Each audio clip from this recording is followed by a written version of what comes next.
Handoff, Adrian up the middle, room to the 20, cuts to the left to the 25, and Adrian's loose! He splits the defense! 50, 40, 30, goodbye, baby! Touchdown! We bleed purple, and our bones are gold. Hear the horns coming out of our dome, behold. We are Minnesota Vikings fans. We love when a player scores, we roar, ignite the stands. Hey there, Minnesota Vikings sports fans. You are listening to the Purple People podcast. My name is Kyle West. I am accompanied by Adam Carlson. Kyle Smith is out this week, so me and Adam are going to hold down the fort, but I think we can do it. I think so. I had to go back and check my numbering on the podcast episodes because for some reason I never believed that we are at the number we're actually at. But I'd like to welcome everyone to episode number 115 of the Purple People podcast. This one's titled 53 Musketeers. Ooh, that is a lot of episodes, Adam. That's a lot of Musketeers, too. It is.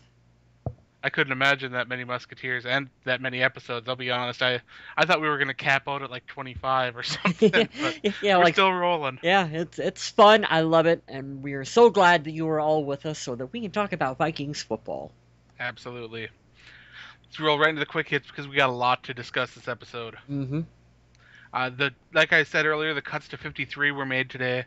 Very few surprise cuts. The one really notable cut was Fred Evans at defensive tackle. He's been a guy that's been a reliable backup and plug-in starter when available. He also had a lot of problems, though. He was rather penalty prone. Mm-hmm. He was an average player, which there's nothing wrong with being an average player in the NFL. That still means you're really damn good. But Fred Evans will latch on somewhere, and he'll have a nice career somewhere else. So thanks for being a Viking, Fred Evans. I wish you the best of luck going forwards. Definitely. And I'm not trying to turn this into a joke, but I would imagine that he would be a guy that would be on Leslie Frazier's short list of people if they need help over in Tampa. Absolutely. I would imagine so, too. So, yeah, I was always a fan of Fred. He's a role player, and I'm sure he'll pick up on another squad someplace. Absolutely. Mm-hmm. Cornerback Sean Prater has been working with the safeties in practices. That could explain why there were only 4 safeties on the 53-man roster when that was announced. Perhaps Sean Prater could play a little bit of both, each, or wherever he needs to. He's a guy that's actually developing into a real nice asset for the team. Mm-hmm. So watch for him this year because he could be someone that actually surprises a lot of folks. Do you know what college he played for, Adam? Voldemort University, I don't know. No, you were completely wrong. Sean Prater, Iowa Hawkeye. Come on, of course he'll do good. I was trying to think of the college from Harry Potter, but I've never seen any of those. Yeah, I have no interest. I've seen 2 of them when I worked at the theater, but that's another story. Sean Prater, he's a guy that he will go out there, he will give it his all no matter what role they ask him to play. So I'm happy to see him getting looks at multiple positions on the field. Absolutely, and he's always a decent contributor on special teams too. Yep, that as well.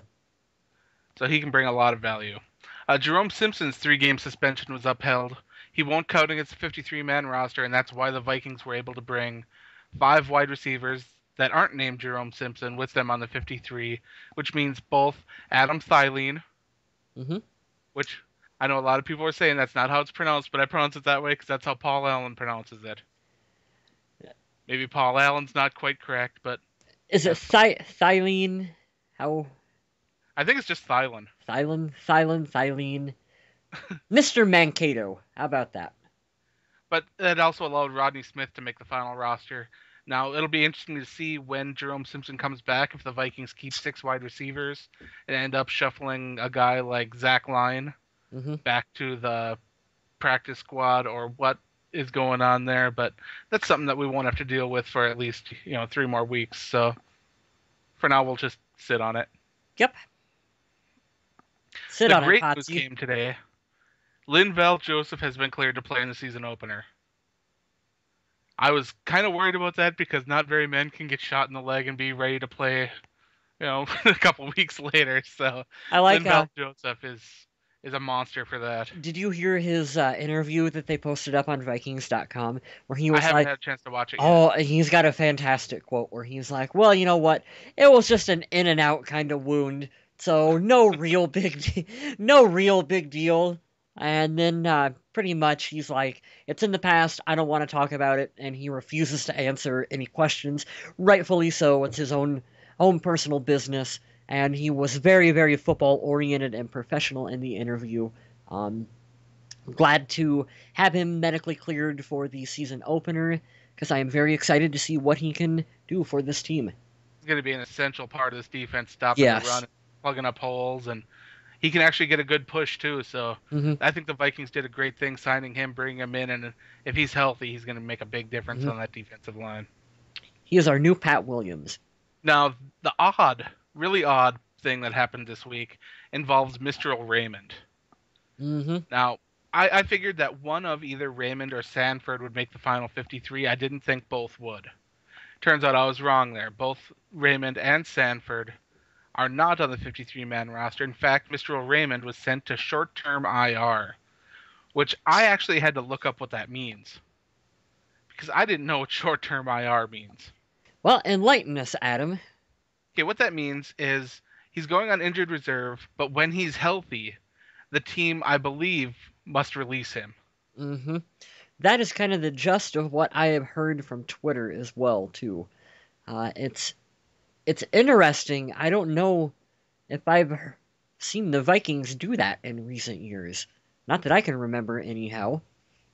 Well, it's better than putting him on IR so that his season's ended. You don't want to put him on IR with return because you want to save that if someone else goes down with an injury that could return for the later weeks. Yeah, because you got one shot at that one, right? Right. Yeah. So basically this allows Mr. Raymond, when he gets healthy, to be released and go check out and see if another team will sign him and bring him on. So that'll be interesting.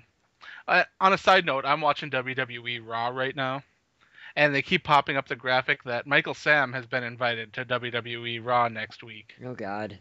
Kind of fitting since the Vikings play the Rams next week, although he is no longer a Ram, so I guess that's not very fitting anymore.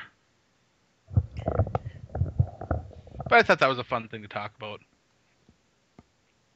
But into the main topics. Let's talk about the fourth preseason game, the fourth and final game the Vikings played against the Titans. We knew this was going to be a game for the hardcore. I don't think any of the starters started. Nope. None of the starters, all backups. Potentially, maybe, possibly the last time we see Christian Ponder suit up as a Minnesota Viking. It's possible. But we saw an excellent effort from the Vikings in a game that was just completely rained out. A lot of the feeds of people that were watching it from the Tennessee feeds, I don't know how the Minnesota feeds were going, but the Tennessee feeds just kept cutting out because of the storms. Well, I had the Vikings feed where I live, and it was cutting out as well, too. I don't think it was quite as bad as what I was picking up from my Twitter followers as the Titans one, but yeah, there was a couple times it did. They had a tremendous amount of rain at the early portion of that game. Yeah, it was an absolute mess. Still, we saw the Vikings come out and playing a composed game, not turning the ball over, and walking out of there with a decided victory. And that had the Vikings ending the season at 4-0. Now, it's been a while since the Vikings have ended a preseason 4-0. And sure, that can be a good sign, that can be a bad sign. Preseason records don't mean squat. As we learned from the Lions, who went 0-16 after going undefeated in the preseason.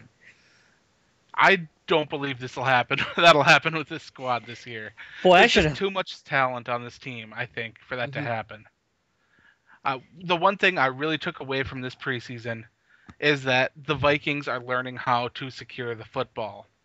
Last year, 2013 season, the Vikings ended with a negative 12 turnover differential. Jeez. That's disgusting. This preseason, +5. That's a huge difference. And all it takes is a different mindset, and these different schemes that can make things better for these players and put the teams in better situations to either drive down the field or leave opposing offenses with worse field position. Turnovers are just a killer. Mm-hmm. The other thing I really noticed was Everson Griffin looked like a complete stud.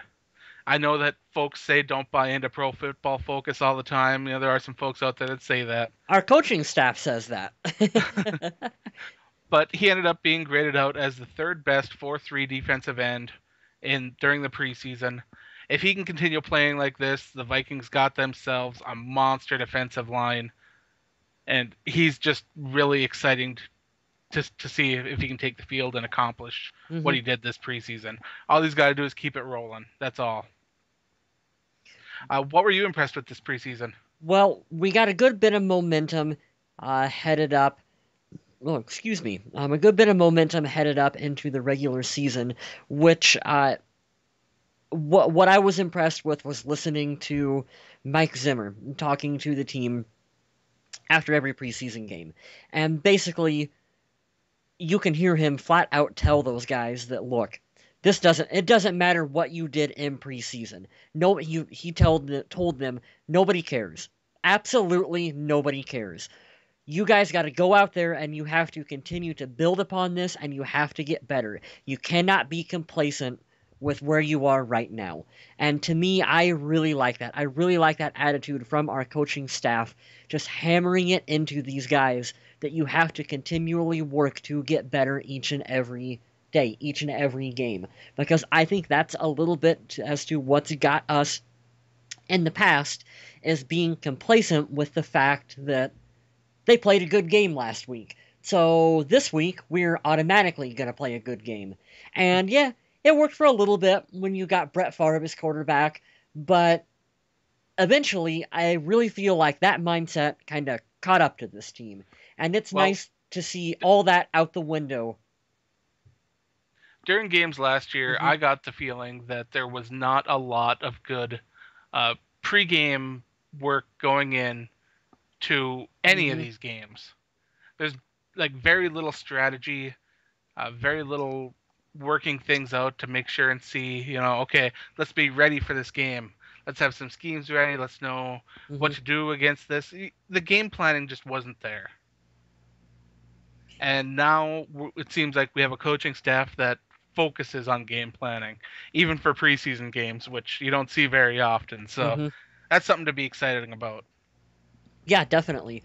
And I just liked watching our guys on defense, particularly our corners, going up there and challenging receivers, actually pressing them up at the line and challenging balls and trying to make big plays instead of kind of the old mentality of playing back and just kind of the way that it was done in previous seasons. It's like a completely different game. It is, and it's fun because, like you said, Adam, they're not really scheming for preseason, so we're only seeing, in my opinion, just a little bit of what the base defense is going to look like, and we will get to see unveiled against the Rams what the full defense is going to look like, and what a full planned and schemed Minnesota Vikings team is going to look like. And that's exciting. I'm really excited to see it.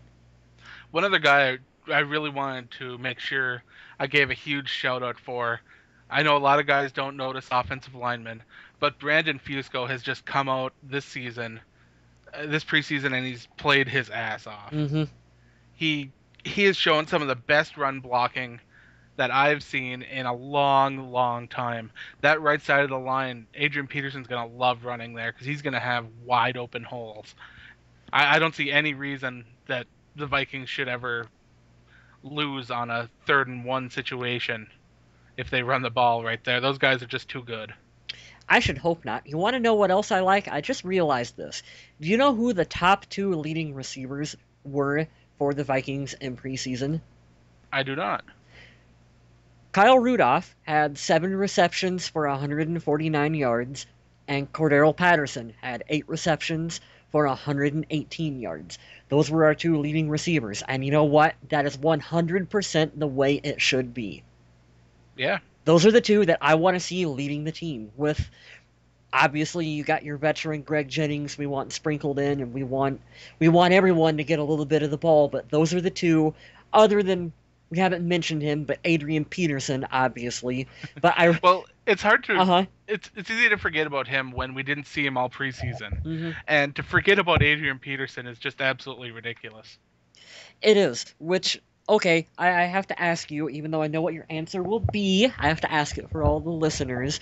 Should we be concerned about rust because Adrian hasn't played any in week 1? Did folks watch last year? Well, I mean, I'm just saying, I know. he didn't take a single snap all preseason. Mm-hmm. First handoff against the Lions takes to the house. Mm-hmm. I'm not concerned. Well, I know that me and you are not concerned about it, but there is some people on Twitter who were talking about, maybe potentially there being some rust with Adrian because he didn't get any carries. I know, as well as you, Adam, that I am not concerned about it because I know we all know what kind of worker Adrian is and what kind of shape he keeps himself in, so he will be primed and ready to go. Absolutely. And he's got a full staff of blockers, bunch of tight ends, a couple good blocking tight ends, and some guy that used to play for the University of Minnesota, I guess, too. Yeah. Marquise Gray. Yeah, I don't know what he is, a fullback, tight end, who knows, but I always just label him as an OW because, that's what they did with some folks down in Jacksonville. Denard Robinson, he's an OW, so if I don't know what they are, they're an OW. I like the way they do that on NFL.com for certain guys get listed as kick return / punt return now. Speaking of people that got listed as weird things, I believe that the Patriots picked up McLeod Bethel-Thompson and placed him on their practice squad. They did. Now, Pro Football, not Pro, what is that? The NBC's page, Pro Football. Ooh, I don't know what that is offhand. Oh, Anyway, they're it's equivalent gonna come to me. They're equivalent As soon as of Pro Football Focus, correct? Yeah, their major news source listed him as a long snapper. Did they really? Which I don't know if he's a long snapper. I've never seen him do it. I mean, It's possible. It is. I mean, Jared Allen was a emergency long snapper, so there's theoretically no reason why. I guess McLeod Bethel-Thompson couldn't be one, but it's funny that they would. It's funny they would list him as that first. I thought that was rather odd, and I didn't get a reply from them. So This is a little off topic, but it's about the Vikings. I've always thought it was odd that in all the Madden football games, our long snapper Colin Loeffler gets listed as a tight end on the roster. Even though I know he played tight end in college, it's still really funny to me that you see him listed on the roster as a tight end, and then they only make him like a 66. Pro Football Talk, that's it. Pro Football Talk. There you go. I knew it was Pro Football something. I don't. I'll be honest. I don't visit their sites as much as other people do. I don't quite like them as much. Maybe that's just my preference. Well, if they're listing quarterbacks as long snappers, I think you kind of validated your point with that one. Just kind of scratched my head on that one. But yeah, the run game for the Vikings should be good. Don't worry about Adrian Peterson. Everson Griffin looks like a stud. Lots to be excited about this year. Especially since even the backups are looking good. I'm not even concerned if Teddy Bridgewater has to come into a game. He's impressed me that much during the preseason, and I loved what I saw on tape from him at Louisville. So, to me, I have very little fear of this team. There are a couple positions that I think still need upgrade. I'm still a little afraid of the middle linebacker position, and I'm not sure what's going on at the safety position opposite Harrison Smith. And I'd like to see a bigger player come in and play corner opposite Xavier Rhodes so that Captain can play more of a nickel role. But Captain's one of those guys that can play bigger than he really is. So I don't know. Maybe he can handle the job. Who knows? I like the fact that we have 598 rushing yards without Adrian Peterson. I know it's true. Joe Banyard tore it up. I know who was on the practice squad. I thought for sure he was going to get picked up by someone else, but Dominique Williams got picked up, but Joe Banyard didn't. That surprised me. That is interesting. Hey, Dominic Williams flashed during his opportunity, although be it was really late in games against fourth string guys, but hey, you got to make the Right. most of your opportunities. Um, can we talk briefly about that stupid article that someone posted online about how the Vikings are going to regress from where we were last year? Oh, you're talking about ESPN magazine saying that the Vikings are going to be 4-12 this year. Yeah, isn't that the stupidest thing you have ever seen? I guess personally, I can understand their skepticism. It's a team that struggled last year mightily. They got rid of a lot of big name players like Kevin Williams and Hmm. Jared Allen. So Older. I can understand the skepticism. I Hmm. really can. New coaching schemes and new players trying to adjust to them. It's going to be tough. It's going to be a learning curve. But I think they really are underestimating the talent on this team and the ability of the coaching staff. And I just don't see this Vikings team ending worse than last year. But we're going to be talking about our predictions on some of the games coming up, so that's going to be kind of Hmm. fun. Hmm. Yeah, that article blew my mind. I had to write about that one. Yeah, I thought it was absolutely nuts when I seen it too. Like, look, I'm a realist. Do I think we're gonna win the division? Probably not. Are we gonna win the Super Bowl? I'd love to say yes, but realistically, probably not this year. No. But I mean, come on, we're not gonna go in the opposite direction from where we were a season before. I do not believe that. Mike Zimmer will have an aneurysm if that happens. I'd be very surprised. I Hmm. would. All right, so let's talk about the regular season now because the 2014 season is upon us. Sunday, the Vikings will be taking on the Rams at noon Central Time Hmm. in St. Louis. The Rams will be without their starting quarterback Sam Bradford because of the knee injury, another torn ACL. Sad stuff there. But they're going to be forced to go to Sean Hill, who's a lot better quarterback than people give credit for. Yep. He's a very capable passer.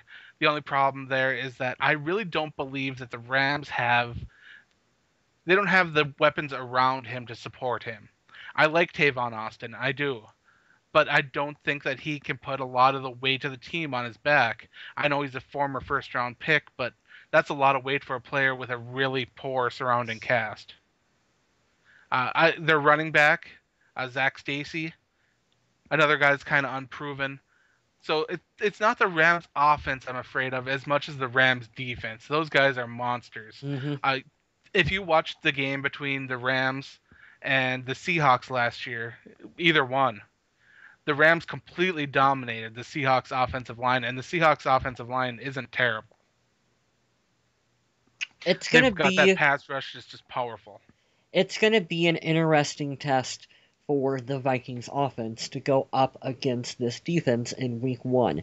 We'll get to see, we will answer the question as to whether or not Adrian has any ring rust, so to speak, on his legs or not.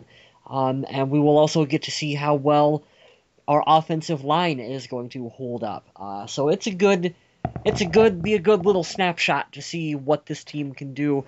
The benefit of it is that hey, it is week one, and Yep. seasons are not entirely won or lost in the first game of the regular season. So they have the opportunity to go back and, to quote Leslie Frazier here, watch some game film and improve upon anything they need to. Let's go back to talking about that ESPN magazine article for a second. Okay. Did you take a look at who they had predicted as the wins and losses? I did, but I don't remember. All right, so they have the Vikings losing the first three games to the Rams, Patriots, and Saints, and then winning against the Falcons. Okay. They don't have the Vikings winning again until week 13 against the Jets. So they have the Vikings opening the season going 1-11. Oh boy. That would be tough. I mean, I understand how brutal the beginning of the schedule is, but let's take a look at the game against the Bills. Hmm. I don't see how the Vikings can lose to the Bills. I mean, Kiko Alonso's gone with the season gone injury. He's out. I don't trust EJ Manuel to throw the ball. No, I don't. Heck, he might not even be the quarterback by then. I don't see them losing to the Bills. I don't I don't see them losing to the Redskins. I don't see them losing to the Buccaneers. Yet somehow all these teams are supposed to be so much better than the Vikings. I mean, the score predictions were lopsided. Hmm. I'm gonna go on my gut instinct here really quick. We 1-11. yeah, that is outrageous. Look, we can beat St. Louis in week 1. Uh, the Patriots, the Saints, and the Falcons, those are the first two are really tough. The Falcons, you never know. They're a good team. I could see us losing those 3. Green Bay, Yeah. Division games, I don't care what anyone says, are Throw the always numbers out the window. 50-50 on a divisional game, so you never know. Like we can beat the Bills. Come on, it's Buffalo. Um, Tampa, I feel like we could probably beat Tampa. Oh, that Tampa game's going to be fun to watch, though. Washington, we can beat Washington. And then we got 2 more divisional games. Carolina is going to be incredibly tough. Jets, who knows? Uncommon opponent. Don't even know. Will it be Michael Vick? Will it be Geno Smith? It's true. We could beat the Jets. Then you got Lions, Dolphins. I don't know. Dolphins are potential to be good.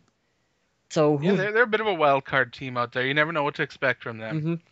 Last year, sometimes they showed up and just played fantastic. Other times, they looked like they didn't even belong on the football field. Yeah, that Ryan Tannehill is not Consistency is important. It is. He's not incredibly awful though when he plays good. Like I don't mind him that much.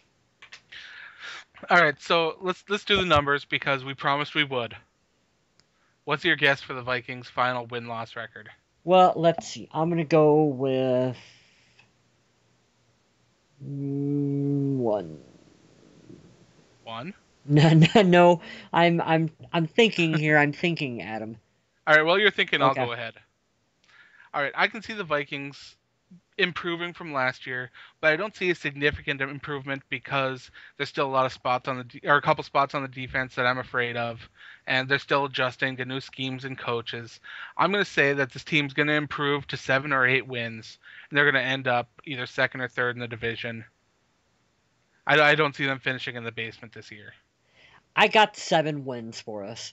That is kind of my honest assessment of the team, of what I think. I think 7 wins is doable for this team. And I think 7 wins would show progress as well. Mm-hmm. If it ends up being a season where the Vikings have 4 wins, I don't see this team having the sort of confidence to be able to bounce back from that even next year. Mm-hmm. Because losing becomes a tradition as much as winning does. Mm-hmm. As sad as that is. And I know the Vikings have already gotten rid of a lot of veterans that have gotten used to losing. Mm-hmm. And it's one of those things, though. Turn it around. You never know. I mean, with this staff, I feel like what if we could, any given Sunday, maybe we pull a surprise, maybe we beat the Saints, okay? Right. And then the team, maybe that is a momentum builder that allows us to go from there and continue to build. Once you get enough momentum going, they start playing better than maybe even what this team should be playing. You never know. Like, it can go both ways. Like you said, you can go on a losing streak, and then suddenly you can't beat anyone. Or you can go on a winning streak just the same. Yeah, you could go on a 6-game losing streak, like ESPN magazine's figuring the Vikings will do after that Falcons game. Yeah. But let's be honest here, too, because the home field advantage games aren't really home field advantage anymore. I don't know how well the Vikings have adjusted to playing outdoors at TCF. I don't know how they'll adjust to the insanely cold weather games coming up in November and December. Yeah, I don't know. It'll be interesting to see how the team reacts to it, how some of the veterans, like Adrian Peterson, react to playing, hey, in Minnesota, outdoors, in the snow, in the cold, at home. Right. Like, we'll see. It'll be quite interesting to see how that works. Mm-hmm. So, neither of us are predicting a playoff berth for the Vikings. We'd love for it to happen. But I don't see the Vikings winning the division or snatching a wild card spot because there's just too many other good teams in both the division and the conference to predict something like that. And while the Vikings are a good team, they're a team on the rise. a team that is rebuilding and are real close to being able to start just challenging for both the division and conference titles, all those sort of things. So be patient with this team. I know I've said this last year and I'll say it again this year. This team is moving in the right direction. And now with the new coaching staff, there's no reason to believe that this team can't move forward, use this season as a tool, and just keep building for a bright future. We are the fifth youngest roster in the NFL. So that should tell you which direction Spielman and Zimmer and the rest of the staff are taking with the Vikings. We are trying to get younger and faster and quicker on all sides of the ball, I believe. That is true. I know that ever since Rick Spielman took over as GM, it has been a move towards youth. And we saw that when guys like, well, let's be honest, Jared Allen probably wasn't going to re-sign anyway. But we did see that with guys like Kevin Williams, who most likely did want to return to Minnesota. Or Antoine Winfield. Right. Yeah. It's all about giving these young guys a shot. I believe that, 25% of the Vikings defensive roster are rookies? I don't have the exact number in front of me, but it's something like that. So, yeah, this is a young team, young developing team. Lots of guys trying out some new roles, some new key players added, Captain Munerlin, Linval Joseph, some impact rookies drafted. I'm really excited to see what Anthony Barr can do against some of these offensive lines. Even in coverage, he's been pretty damn good. So, hey, we got to see more out of Xavier Rhodes this year. I'm expecting Xavier to take some strides. And no, I don't expect him to be Darrelle Revis out there, but I do want to see him play to the potential that I feel he has. See, I've got a little different impression because I feel that last year he played it at a very high level. Oh, he did. But the problem is that the injuries kept him off the field. I need him to stay healthy, and I want to see him continue playing the way he has. And I believe that the new defensive scheme, the new more aggressive scheme, will help benefit him as well as some of the other corners and safeties on the team. So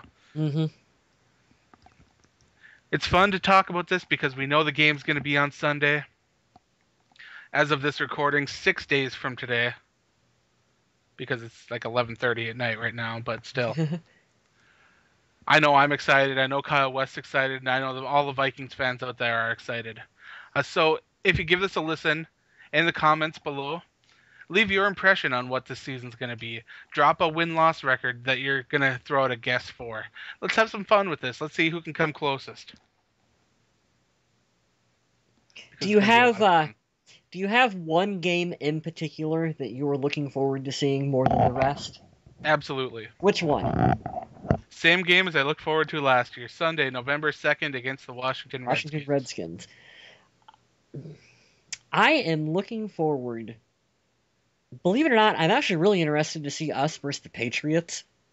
That's going to be a big test. That is a good test for this team because to me, I am looking at that going, we have been outcoached for quite a while here in Minnesota. Let's see if Mike Zimmer can go toe-to-toe with Bill Belichick, and let's see if we do not get outcoached in this game. They have an excellent offense. They just improved their secondary a ton by picking up some wily veterans. The Patriots are going to be a scary team. And you never know, Adam. Maybe if it doesn't work out with Matt Castle, we can trade for Tom Brady, right?